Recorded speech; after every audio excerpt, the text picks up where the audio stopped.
তব কথামৃতং তপ্ত জীবনং কবিভিড়িতং কলমশাপহং শ্রবণমঙ্গলম শ্রীমদাততং ভুবি গৃহন্তি যে হরিদা জনা। নমস্কার, অমৃতবাণী চ্যানেলে আপনাদের সকলকে স্বাগত।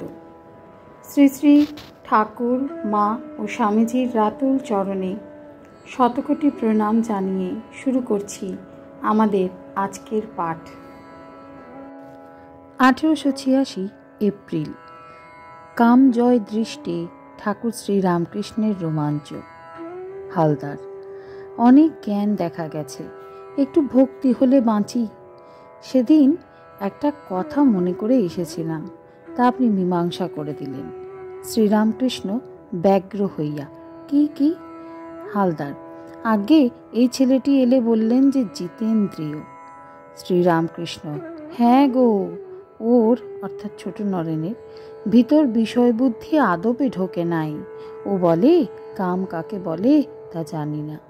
মনির প্রতি হাত দিয়ে দেখো, আমার রোমাঞ্চ হচ্ছে। কাম নাই, এই শুদ্ধ অবস্থা মনে করিয়া ঠাকুরের রোমাঞ্চ হইতেছে। যেখানে কাম নাই সেখানে ঈশ্বর বর্তমান, এ কথা মনে করিয়া কি ঠাকুরের ঈশ্বরের উদ্দীপন হইতেছে? রাখাল হালদার বিদায় লইলেন। শ্রীরামকৃষ্ণ এখনো ভক্ত সঙ্গে বসিয়া আছেন। পাগলি তাহাকে দেখিবার জন্য বড়ই উপদ্রব করে। পাগলির মধুর ভাব। বাগানে প্রায় আসে ও দৌড়ে দৌড়ে ঠাকুরের ঘরে এসে পড়ে। ভক্তেরা প্রহারও করেন, কিন্তু তাতেও নিবৃত হয় না। শশী। পাগলি এবার এলে ধাক্কা মেরে তাড়াব। শ্রীরামকৃষ্ণ করুণামাখা স্বরে, না আসবে, চলে যাবে। রাখাল। আগে অপর 5 জন ওর কাছে এলে আমার হিংসে হতো। তারপর উনি কৃপা করে আমায় জানিয়ে দিয়েছেন মদগুরু শ্রী জগৎগুরু। উনি কি কেবল আমাদের জন্য এসেছেন? শশী। তা নয় বটে, কিন্তু অসুখের সময় কেন? আর ওরম উপদ্রব? রাখাল। উপদ্রব সবাই করে, সকলেই কি খাঁটি হয়ে ওর কাছে এসেছে? ওকে আমরা কষ্ট দিই নাই? নরেন্দ্র আগে কিরকম ছিল, কত তর্ক করত। শশী। নরেন্দ্র যা মুখে বলতো কাজেও তা করত। রাখাল। ডাক্তার, সরকার কত কি ওকে বলেছে, ধরতে গেলে কেহই নির্দোষ নয়। শ্রীরামকৃষ্ণ রাখালের প্রতি সস্নেহে, কিছু খাবি? রাখাল। না, খাবো এখন। শ্রীরামকৃষ্ণ মণিকে সংকেত করিতেছেন, তুমি আজ এখানে খাবে? রাখাল। খান না, উনি বলছেন। ঠাকুর 5ম বর্ষীয় বালকের ন্যায় দিগম্বর হইয়া ভক্ত সঙ্গে বসিয়া আছেন। এমন সময় পাগলি সিঁড়ি দিয়া উঠিয়া ঘরের দরজার কাছে দাঁড়াইয়াছে। মণি শশীকে আস্তে আস্তে, নমস্কার করে যেতে বলো, কিছু বলে কাজ নাই। শশী পাগলিকে নামাইয়া দিলেন।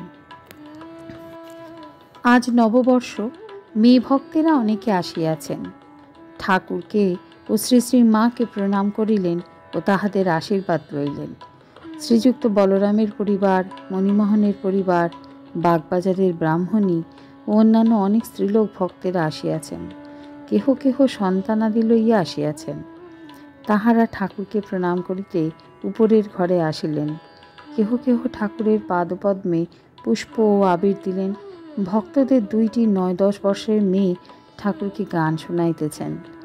জুড়াইতে চাই, কোথায় জুড়াই, কোথা হতে আসি, কোথা ভেসে যাই, ফিরে ফিরে আসি, কত কাঁদি হাসি, কোথা যাই সদা ভাবি গো তাই।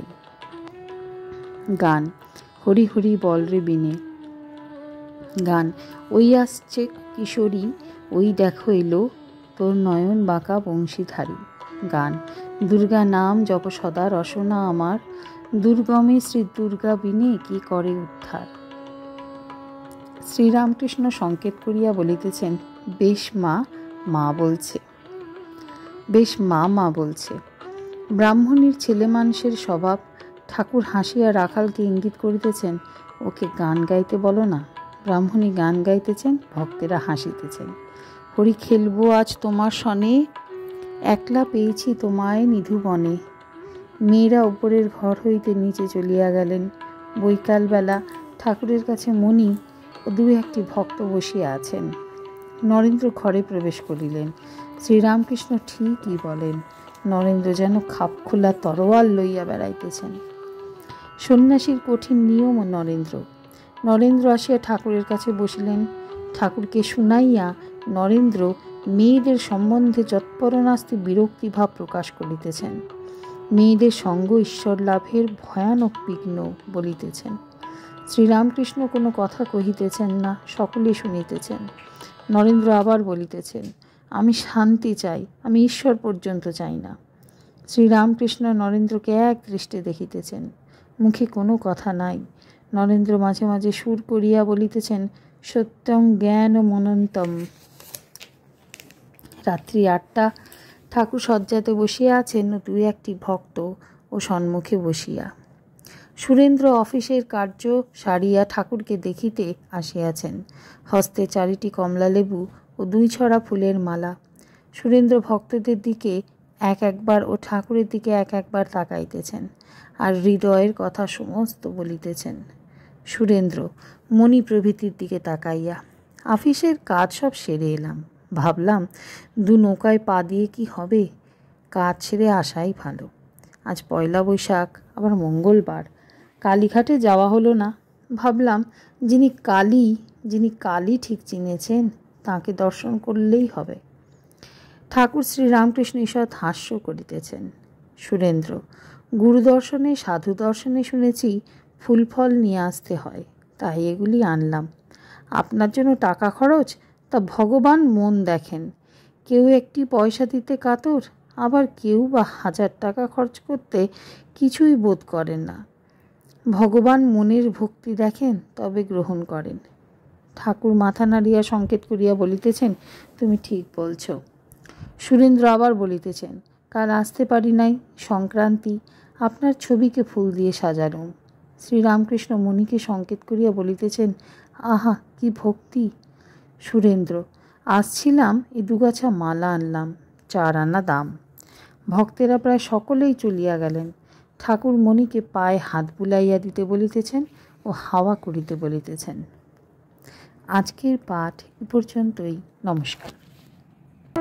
কথামৃতের সুধাধারার সাথে শ্রী শ্রী ঠাকুর, মা ও স্বামীজির অনুধ্যানের জন্য চ্যানেলটি সাবস্ক্রাইব করুন।